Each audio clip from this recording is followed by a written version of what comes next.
గతంలో రేవంత్ రెడ్డి గారు ఇంకొక వ్యక్తి గురించి కూడా మాట్లాడారు, ఇంకొక సంస్థ గురించి కూడా మాట్లాడారు. సో నా కంప్లైంట్ అధికారికంగా గచ్చిబౌలిలో ఎంఆర్ ప్రాపర్టీస్ అని ఒక కాలనీ ఉంది.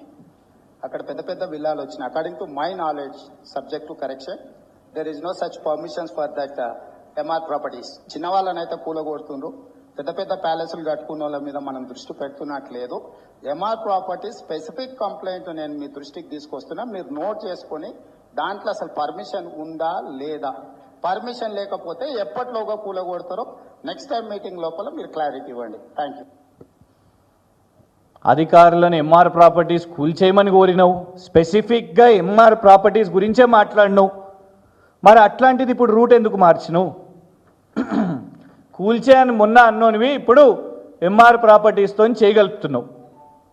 ఇది బ్యాగ్ కోసమా లేకుంటే బాస్ కోసమా? బాస్ ఎవరని అనుకుంటురా? మొన్న మోదీ గారిని కలిసిరు. మోదీ గారిని కలిసి రాగానే కేవలం 2 రోజుల్లోపే ఈ సమావేశం జరిగింది. ఎందుకు ఎంఆర్ ప్రాపర్టీస్ మీద సడన్గా ముఖ్యమంత్రి గారి కన్ను పడ్డది అని అనుకుంటే, బిగ్ బాస్ ఉన్నాడు. బిగ్ బాస్ 2 రకాల్లో వస్తాడు దేశంలో. అయితే డైరెక్ట్ వస్తాడు, లేకుంటే ఇండైరెక్ట్గా వస్తాడు. డైరెక్ట్గా బీజేపీ ప్రభుత్వం ఉన్న దగ్గర వస్తాడు, ఇండైరెక్ట్గా కాంగ్రెస్ ప్రభుత్వం ఉన్న దగ్గరకు వస్తాడు. ఎవరు అనుకుంటుర్రు? ఇప్పటి వరకు తెలంగాణలో రెడ్ కార్పెట్ వేయకుండా కేసీఆర్ గారు ప్రభుత్వం ఉన్నప్పుడు ఆయన వచ్చిండు. కాంగ్రెస్ వాళ్ళు గది ఒకటే ఫోటో చూపెడతారు సెక్రటేరియట్లో, ఆయన వచ్చి కేసీఆర్ గారు కలిసింది. కానీ కేసీఆర్ గారు ఏమన్నారు? మా సింగరేణి నీకు ఇయ్యం, మా విద్యుత్ నీకు ఇయ్యం, గెట్అవుట్ అని చెప్పిండు.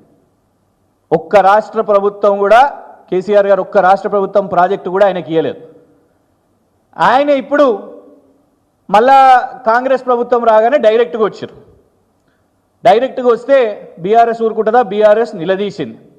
అసెంబ్లీలో టీషర్ట్లు వేసుకున్నారు ఎమ్మెల్యేలు. కేటీఆర్ గారు, హరీష్ రావు గారు, మొత్తం అందరు, జగదీశ్వర్ రెడ్డి గారు, అందరు ఎమ్మెల్యేలు అసెంబ్లీలో టీషర్ట్ వేసుకొని పోయారు. అటు రాహుల్ గాంధీ కూడా పార్లమెంట్లో వేసుకున్నాడు. ఇక్కడ ఏం చేసిర్రు? అరెస్ట్ చేసిర్రు. ఆ తర్వాత జాతీయ న్యూస్ అవ్వగానే నువ్వు 100 కోట్లు ఆయన దగ్గరికి వెళ్ళి ఎట్లా తీసుకుంటావు అనేసరికి నామమాత్రానికి ఆ 100 కోట్లు వాపస్ ఇచ్చిండు. కానీ కొడంగల్లో పెట్టే సిమెంట్ ప్లాంట్ కానివ్వండి, భూములు కానివ్వండి, రామన్నపేటు సిమెంట్ ప్లాంట్ కానివ్వండి, ఇవేవి రద్దు కాలే. ఎగ్జాక్ట్లీ మీరు గెస్ చేస్తున్నది కరెక్టే.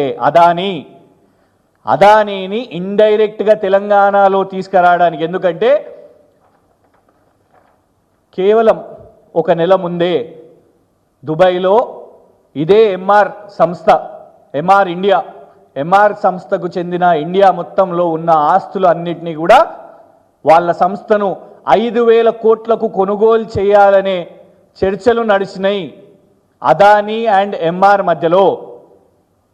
అదానీని తెలంగాణలో దొడ్డిదారిన తీసుకురావడానికే రేవంత్ రెడ్డి గారు సడన్గా ఎంఆర్ ప్రాపర్టీస్ మీద ఈ ప్రేమను చూపెట్టిండ్రు. ఎందుకంటే డైరెక్ట్గా అదానీని తీసుకొని వచ్చిండు అనుకోండి, రాహుల్ గాంధీ మొట్టికాయలు కొడతాడో లేదో మాకు తెలియదు, కానీ బీఆర్ఎస్ అయితే ప్రశ్నిస్తుంది, ఏమైందా ఈ 2 నాలుకల ధోరణి? ఢిల్లీలోనేమో అదానీ దొంగ అంటారు, ఇక్కడేమో దొర అంటారు, ఇక్కడ అదానీతో పైసలు తీసుకుంటారు, వ్యాపారాలు చేస్తారు అని బీఆర్ఎస్ నిలదీస్తుంది. అందుకే అదానీని డైరెక్ట్గా దేకుండా దొడ్డిదారిన తీసుకురావడానికి ఇవాళ అదానీ, ఆ తర్వాత సమావేశమైన మోదీ గారిది. ఎందుకంటే మోదీ గారి సమావేశం మనం చూసినాంగా, గంత మోదీ గారు ఏ రాష్ట్రానికి చేయండి ఎప్పుడు కూడా ఈ దేశంలో మొట్టమొదటిసారి అనుకుంటా మోదీ గారు ఏం చేసిర్రు? నువ్వు పైసలు ఇచ్చుడు కాదు, మేము నీకు పైసలు ఇచ్చుడు కాదు, నువ్వే మాకు ఫస్ట్ ఇవ్వాలి అని లెక్కలు ఇచ్చిండంట. ఇది ఉన్నాయి, అది ఉన్నాయి, బకాయిలు అని. మరి బీహార్ కట్లు ఇచ్చిండో, యూపీ కట్లు ఇచ్చిండో మనకు తెలియదు, కానీ మొట్టమొదటిసారి రాష్ట్ర ముఖ్యమంత్రికి అట్లు ఇచ్చిండట. మేము ఖండించినాం దాన్ని. ఇదెక్కడ అవమానం భయ్? మా ముఖ్యమంత్రి నువ్వు గిట్లా అవమానిస్తావా? ఢిల్లీకి రాష్ట్రం కోసం నిధులు ఇవ్వండి అని అంటే నువ్వు లెక్కలు ఇస్తావా, నువ్వు బకాయిలు ఉన్నావని? కానీ రేవంత్ రెడ్డి గారు మాట్లాడలే. ఎందుకు? దానికి కారణం ఇది. రేవంత్ రెడ్డి గారి ప్రయారిటీ ఇటు అదానీ గారి కోసం, అదానీ ఎంఆర్ సంస్థ కోసం, ఇటు ఎంఆర్ తోని సమావేశం పెట్టుకోండు. ఇదే ఎంఆర్ని కూల్చేయాలని నువ్వు మాట్లాడుతావు, ఎంఆర్తోని ఒప్పందాలు చేసుకుంటావు. ఇవాళ ఎంఆర్తోని వాళ్ళ సమస్యలను పరిష్కరించడానికి ఇవాళ ప్రయారిటీ తీసుకుంటావు.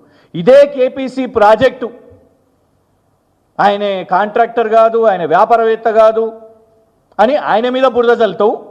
మీ సోదరుడేమో ఆయనతోని సెటిల్మెంట్లు చేస్తాడు, ఆయనకి ఇలా కాంట్రాక్ట్లు దక్కుతాయి.